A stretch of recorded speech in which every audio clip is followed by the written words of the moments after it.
The autumn evening was settling in, painting the sky in shades of orange and purple as Lisa Rodriguez drove home from her evening psychology class at State University.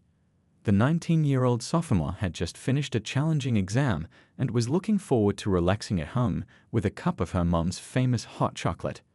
The streets were quiet, with only a few cars passing by, their headlights creating long shadows on the pavement. Lisa was always careful while driving, especially in this part of town. Her father, a respected FBI special agent, had taught her all about road safety since she was young. She came to a complete stop at the intersection of Maple and Oak Street, just like she always did. The neighborhood was peaceful, with streetlights casting a warm glow on the tree-lined avenue. Through her rearview mirror, she noticed the flash of red and blue lights.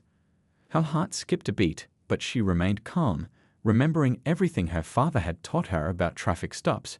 She pulled over smoothly, turning on her interior light and placing both hands on the steering wheel where they could be clearly seen. Officer Thompson approached her window, his flashlight beam almost blinding as it swept across her face. Lisa noticed something off about his demeanor immediately. Despite her polite "Good evening, officer," his response was cold and hostile. "License and registration," he barked, not even acknowledging her greeting. As Lisa reached slowly for her documents in the glove compartment, she could feel the tension in the air growing thicker. "Is there a problem, officer?" she asked softly, handing over her papers. The next few moments would change everything.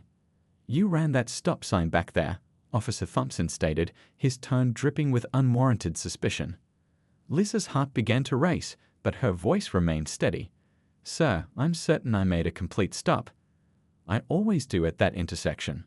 The officer's face hardened. "Are you saying I'm lying?" He leaned closer to her window, his flashlight beam moving around the car's interior. "What's a girl like you doing in this neighborhood anyway?" The implications in his tone were clear as day. Lisa felt a chill run down her spine, recognizing the subtle racism in his words. She'd heard stories about this kind of treatment from her friends, but experiencing it firsthand was different. Her hands trembled slightly, but she kept them visible on the steering wheel. "I'm a student at State University, sir. I'm just heading home from my evening class." She spoke clearly and calmly, just as her father had advised. "Always stay professional," he'd said, even when others aren't. Officer Thompson's next words made her blood run cold. "Step out of the vehicle." "May I ask why, officer?" "I said, step out of the vehicle. Now." His hand moved to rest on his belt, a gesture that didn't go unnoticed. Lisa's mind raced. She knew her rights, thanks to countless dinner table conversations with her father about proper police procedure. With trembling fingers, she reached for her phone, discreetly pressing record before placing it face down on the passenger seat. "Officer, I don't understand why I need to exit my vehicle for a routine traffic stop. If you're issuing a citation, I'll gladly sign it, but—" He cut her off, his voice rising. "Are you refusing to comply with a direct order?" The situation was spiraling out of control. Lisa could feel tears welling up in her eyes, but she blinked them back. She needed to stay strong, stay focused. She thought about calling her father, but worried that might escalate things further. "Sir, I'm not refusing. I just want to understand."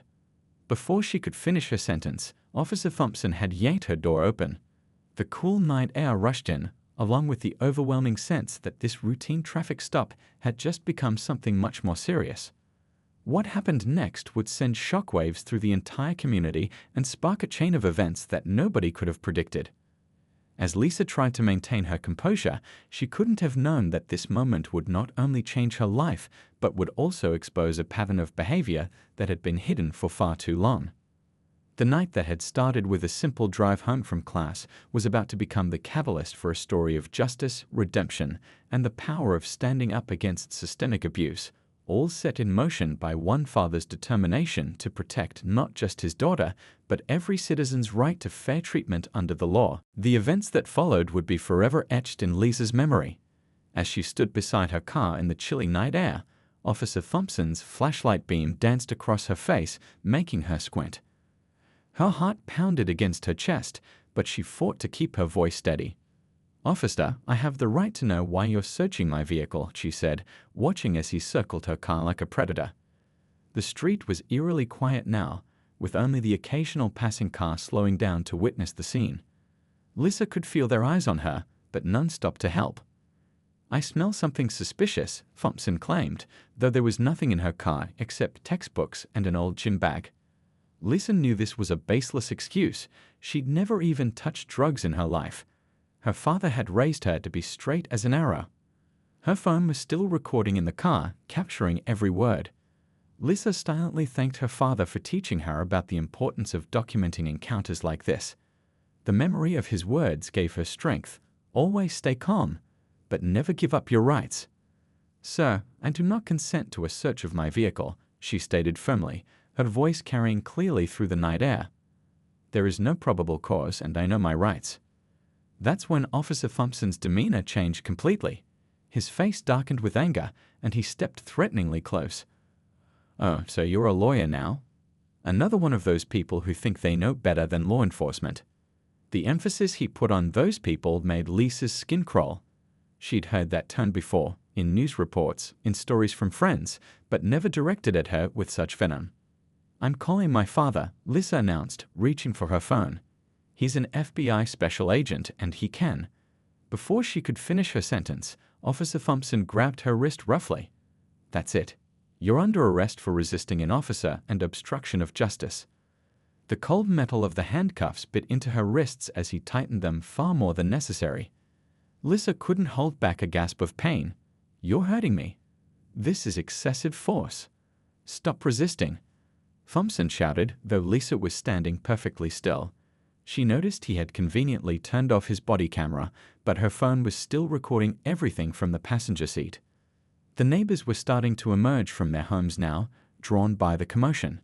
Mrs. Chen from the corner house had her phone out, filming the incident. Mr. Patel from the grocery store stood on his porch, a concerned witness to the unfolding injustice. "Please," Lisa said, trying to keep her dignity as tears rolled down her cheeks. "My wrists are really hurting.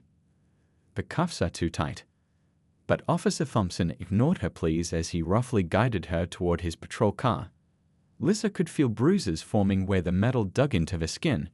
She thought about her father, about all the times he'd told her about proper police procedure. This was wrong on so many levels. "You have the right to remain silent," Thompson recited mechanically, but Lisa was already well aware of her rights. As he pushed her into the back of his patrol car, she caught a glimpse of her own vehicle, still sitting there with its door open, interior lights spilling out into the darkness. The drive to the precinct was tense and silent. Lisa had used this time to pray and to plan. She knew her father would move heaven and earth to help her, but she also knew this was about more than just her now. This was about every person who'd ever faced similar treatment but didn't have an FBI agent for a parent. Through the petition, she could hear Officer Thompson making his call to the station. "Got a resistant perp here," he said, as if he were discussing a hardened criminal rather than a college sophomore with a clean record. "Real attitude problem. You know how they are." Lisa closed her eyes, focusing on staying calm. Her father had always taught her that justice would prevail in the end, but he'd also warned her that sometimes you had to fight for it. As the patrol car pulled into the station's parking lot, she made a silent vow. This officer's actions wouldn't go unchallenged. The fluorescent lights of the police station buzzed overhead as Thompson led her through the doors. The desk sergeant looked up, his eyebrows rising slightly at the sight of a young woman in a university sweatshirt being brought in handcuffs. What none of them knew was that this arrest would set in motion a chain of events that would expose years of misconduct and bring about changes nobody expected. As Lisa was led to processing, her phone continued recording in her abandoned car, capturing evidence that would soon turn this small-town injustice into a catalyst for real change. Special Agent David Rodriguez was working late at the FBI field office, reviewing files for a major trafficking case when his phone buzzed. The precinct number flashing on his screen made his stomach drop. In 20 years of law enforcement, he'd learned that late-night calls rarely brought good news. "Special Agent Rodriguez speaking," he answered, his voice steady despite the growing unease in his chest. The voice on the other end belonged to a desk sergeant at the local police precinct. "Sir, we have your daughter Lisa in custody." The words hit him like a physical blow. His daughter, his straight-A student, is responsible young woman who'd never even had a parking ticket, in custody. He gripped his desk, knuckles turning white. "What are the charges?" he asked, maintaining his professional tone while his mind raced through possibilities. There had to be some mistake. "Resisting an officer and obstruction of justice, sir." David's years of training kicked in. He knew better than to explode or make threats. Instead, he gathered information methodically, just as he would for any case. "I'm on my way." "Has she been processed?" "Processing now, sir." The drive to the precinct was the longest 15 minutes of his life. David's mind flashed back to all the conversations he had with Lisa about dealing with law enforcement. She knew her rights. She knew proper procedure. Something wasn't adding up. He pulled into the precinct parking lot and noticed Lisa's car wasn't there. Another detail to investigate. Inside, the fluorescent lights cast harsh shadows across the warm linoleum floor.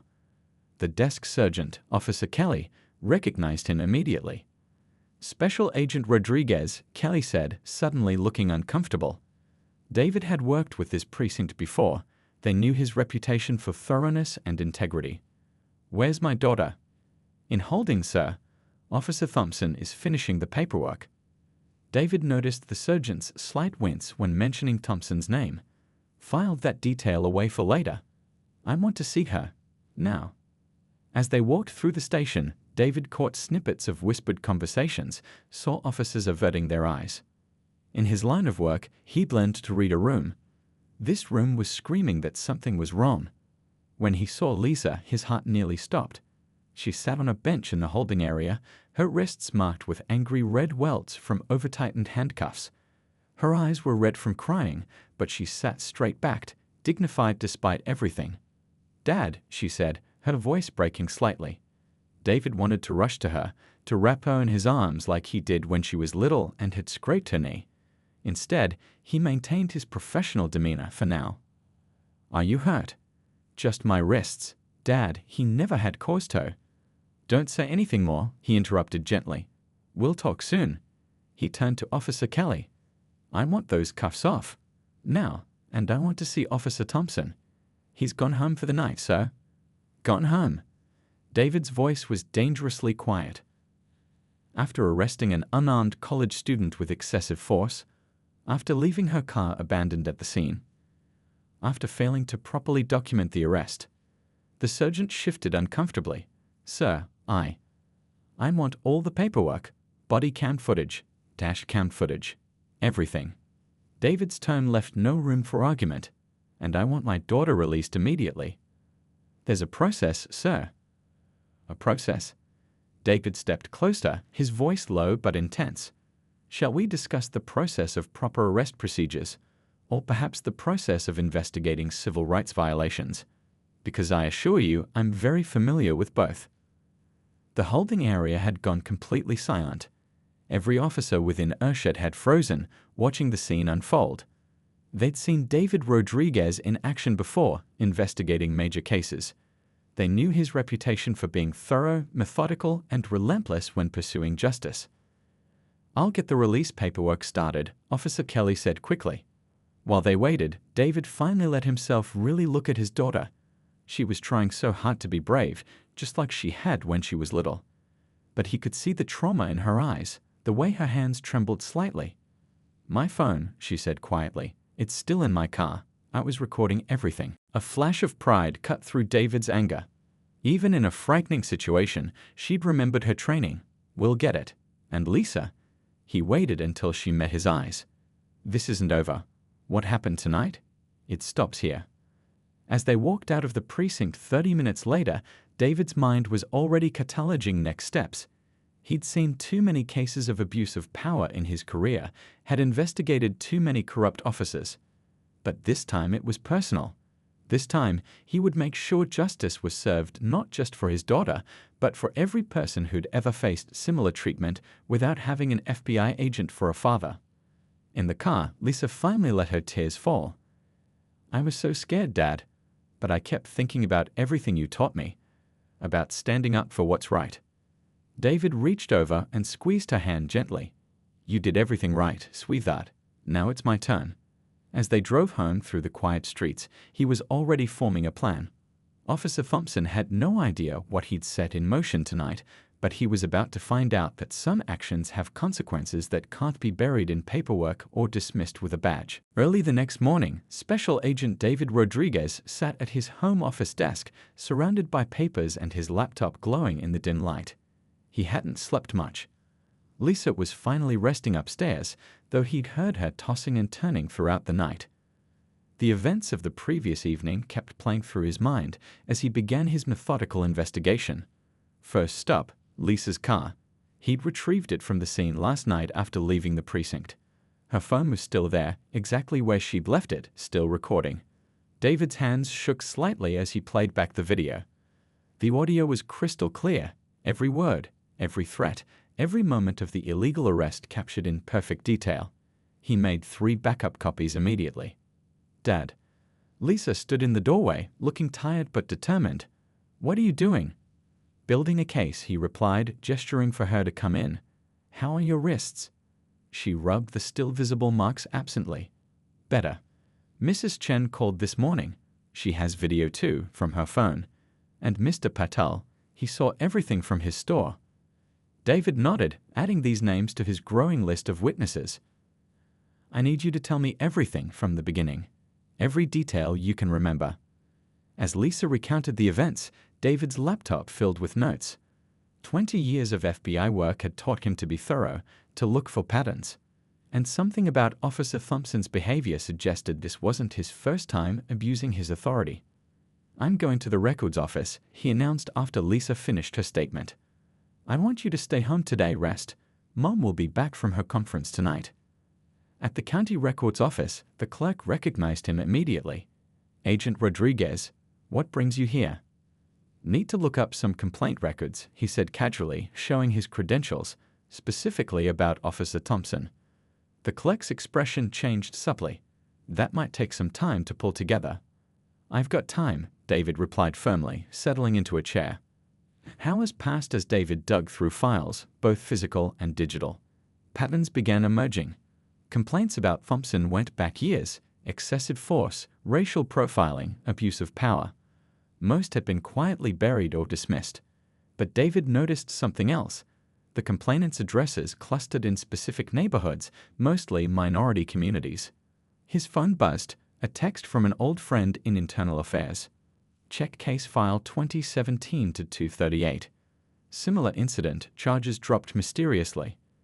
David's jaw tightened as he read through the case. A young college student wrongfully arrested, charges suddenly dropped with no explanation. The student had moved away shortly after. David added it to his growing timeline. Back at home that evening, he spread everything out on the dining room table. Lisa and his wife Maria sat with him, looking through the evidence. "Look at this," Maria said, pointing to a series of dates. "All these incidents happened during Thompson's night shifts. He's targeting people when there are fewer witnesses around." Lisa leaned forward, studying the photos of other victims. "That could have been any of them, any of us. Dad, we have to do something." "We will," David assured her. "But we're going to do this right. No shortcuts, no revenge. Pure justice." He made calls late into the night.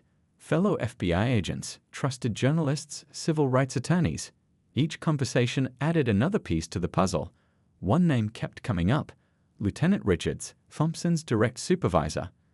The same signature appeared on dozens of dismissed complaints. "The whole system's corrupt," Lisa said quietly, watching her father work. "Parts of it are," David corrected. "But there are good people too. People who want to do the right thing but need someone to take the first step." He pulled up an email template and began typing to the Department of Justice Civil Rights Division. The words flowed easily now, backed by pages of evidence and a growing list of witnesses willing to testify. "What happens next?" Lisa asked, rubbing her still bruised wrists. "Next, we show them that the law applies to everyone, especially those sworn to uphold it." David attached the first batch of evidence to his email. Thompson thought he was untouchable because of his badge. He thought no one would stand up to him. He was wrong. As he hit send, David knew this was just the beginning. Tomorrow, he would start tracking down Thompson's other victims, offering them the chance to finally be heard. He would meet with Internal Affairs, present his evidence to the police chief, and make sure this case couldn't be buried like all the others. "This isn't just about what happened to you anymore," he told Lisa. "It's about making sure it never happens to anyone else."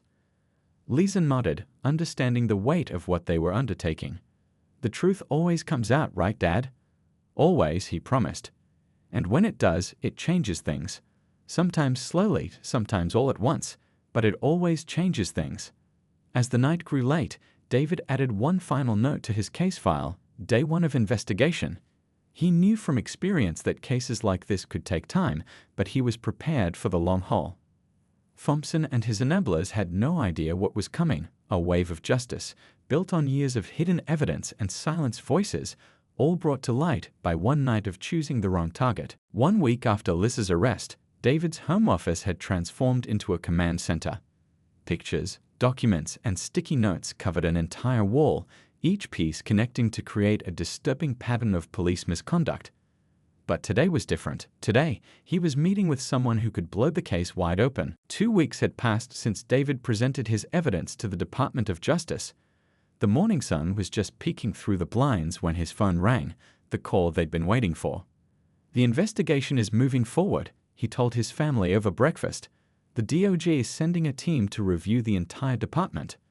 Lisa looked up from her coffee. "So it's really happening?" "It's happening," David confirmed. "And there's more." Local news got wind of the story. Indeed, by noon that day, the story was breaking across all local channels. The headlines were impossible to ignore. FBI investigation uncovers years of police misconduct, and dozens come forward with police abuse allegations. Officer Thompson arrived at work that morning to find Internal Affairs waiting at his desk. His face, usually marked by arrogance, turned pale as they escorted him to a conference room. His badge and gun were collected, standard procedure for officers under investigation. At the police station, the atmosphere was electric with tension. Officers who had long turned a blind eye to Thompson's behavior now found themselves answering tough questions. Lieutenant Richards, who had buried so many complaints, was seen carrying boxes from his office. David's phone kept buzzing with updates. Emmy Chen had gone public with her story, inspiring others to do the same. The local Asian American community organization held a press conference, presenting years of documented incidents that had gone uninvestigated. "Look at this," Lisa said, showing her father her phone. Social media was exploding with the story. People were sharing their own experiences, not just with Thompson, but with police misconduct across the city. What had started as one wrongful arrest had become a catalyst for a much larger conversation. The police chief called an emergency press conference that afternoon. Standing before a forest of microphones, he looked uncomfortable and defensive. "We take these allegations very seriously," he began, but the reporters weren't having it. Why were previous complaints ignored? How many officers are under investigation? Will there be criminal charges? The chief's non-answers only fueled the fire. By evening, protesters had gathered outside the police station, holding signs demanding accountability. But these weren't angry mobs. They were families, students, community leaders, all standing together peacefully, sharing their stories. David watched the coverage from his office, where he was meeting with more witnesses. A young teacher described how Thompson had terrorized her students, stopping them on their way to school. A retired veteran spoke about witnessing Thompson plant evidence during a traffic stop. Each story added weight to the case. Officer Rivera, Thompson's former partner, had become a key witness. "I can't be part of this anymore," he told investigators. "I joined the force to protect people, not to cover up abuse." The evidence was overwhelming. Thompson's bodycam footage, which he thought had been deleted, was recovered by its specialists. The videos showed a clear pattern of misconduct, fabricated charges, excessive force, racial profiling. Each video matched perfectly with the testimony they'd gathered. Back at home that evening, the Rodriguez family watched the news together. The coverage had gone national. Civil rights leaders were calling it a watershed moment for police accountability. "I never thought it would get this big," Lisa admitted, watching footage of the peaceful protests. All those people, they were just waiting for someone to listen. Maria squeezed her daughter's hand. Sometimes it takes one person standing up to give others courage. You did that, honey. David's phone buzzed again, another text from his FBI supervisor. Thompson's lawyer reached out. He wants to make a deal. No deals, Lisa said firmly. He needs to face what he did. They all do. David nodded proudly. The evidence speaks for itself. This time, there won't be any backroom arrangements, no quiet transfers, no swept-under-the-rug settlements. The news anchor was interviewing Amy Chen now. She spoke with quiet dignity about her experience and the importance of speaking up. We can't change the past, she said, but we can make sure this never happens to anyone else. As the day drew to a close, David received one final update. The police chief had resigned, effective immediately. An interim chief was appointed. A well-respected captain known for her commitment to community policing and accountability. It's like dominoes, Lisa observed. Once the first one falls. This is how change happens, David explained. Not all at once, but piece by piece. Each person who speaks up, each officer who refuses to stay silent, each leader who chooses integrity over cover-ups, they all help build something better. The family stayed up late, watching the continuing coverage. Tomorrow would bring more developments, more revelations, more steps toward justice. But tonight, they could see the first real signs of change, in the faces of people no longer afraid to tell their stories, in the actions of officers choosing to do what's right, in a community coming together to demand better. As Lisa headed to bed, she paused in the doorway. Dad, do you think things will really change? David looked at the wall of evidence they'd built together, at the faces of all the people who had found their voices. They already have, sweetheart. They already have. 3 months after Lisa's wrongful arrest, the courthouse steps were crowded with reporters and community members. Inside, Officer Thompson sat with his lawyers, his once proud posture now slumped in defeat. The evidence against him was overwhelming. Hundreds of pages of documented abuse, dozens of witness testimonies, and recovered video footage that couldn't be explained away. David sat with his family in the courtroom, watching as justice finally took its course. Lisa reached for his hand as the judge began speaking. The tension in the room was thick enough to cut with a knife. In all my years on the bench, the judge began, I've never seen such a systematic abuse of power. The evidence presented here shows not just isolated incidents, but a pattern of misconduct that stretched over years. The sentencing was decisive. Thompson faced multiple criminal charges, including civil rights violations, abuse of power, and falsifying police reports. His badge was permanently revoked, and he would serve time in prison. But the judge wasn't finished. This case has exposed serious flaws in our local law enforcement, she continued. Therefore, I am ordering a complete external review of departmental policies and procedures. Outside the courthouse, Amy Chen stood with other community members who had come forward. Tears streamed down her face as she hugged Lisa. We did it, she whispered. We actually did it. The changes came quickly after that. The new police chief, Captain Reynolds, implemented sweeping reforms. Every officer would now wear body cameras that couldn't be turned off during interactions with the public. A civilian oversight committee was established, giving the community a real voice in police matters. But the most significant change was in the community itself. People who had once been afraid to speak up now knew their voices mattered. The wall of silence that had protected corrupt officers was finally crumbling. 1 month after the sentencing, David received a surprise visit at his FBI office. It was Officer Rivera, Thompson's former partner, now working with the department's newly formed Community Relations Unit. We're making real changes, Rivera reported proudly. You should see the new training programs. Every officer has to complete extensive bias awareness courses. We're learning about the communities we serve, their cultures, their concerns. It's what policing should have been all along. Lisa had returned to college, but she wasn't the same person who'd been wrongfully arrested that night. She'd started a student organization focused on civil rights and community engagement. Their first event? A forum bringing together students and local police officers for open dialogue. It's not about creating division, she explained to a packed auditorium. It's about building understanding. We need good police officers who serve and protect everyone equally, and we need communities who trust them to do that job. The local media continued following the story, But now they were reporting on positive changes. Crime rates were actually dropping as community trust in law enforcement grew. Other police departments began sending representatives to study the reforms. At home one evening, the Rodriguez family sat together, looking through letters that had poured in from around the country. People sharing similar stories, thanking them for taking a stand, asking for advice on creating change in their own communities. "Remember when you said this wasn't just about what happened to me anymore?" Lisa asked her father. "You were right. It became something so much bigger." Maria smiled, sorting through more letters. "And look at all these young people who want to become police officers now. They say they want to be part of the solution." David nodded thoughtfully. "That's how real change happens.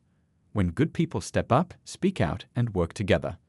When we hold everyone accountable, especially those in positions of power." The phone rang.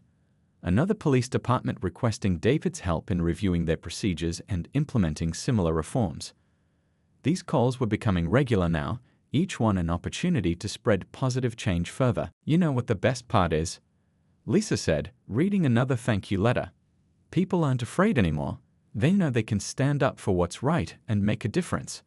Later that night, David stood in his home office, looking at the wall that had once been covered with evidence of corruption.